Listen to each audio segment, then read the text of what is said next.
In front of me is TECNO Spark 20p, and today I would like to show you how you can set up face unlock.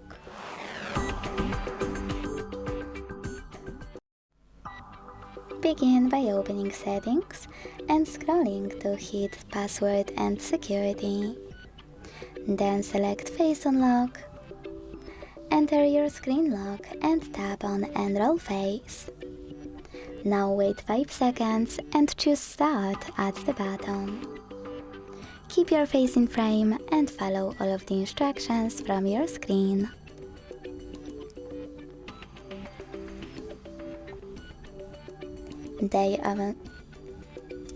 Apply one of those options, hit Done, and go back. So now when I switch off my screen and turn it back on, I can see that face unlock is working properly.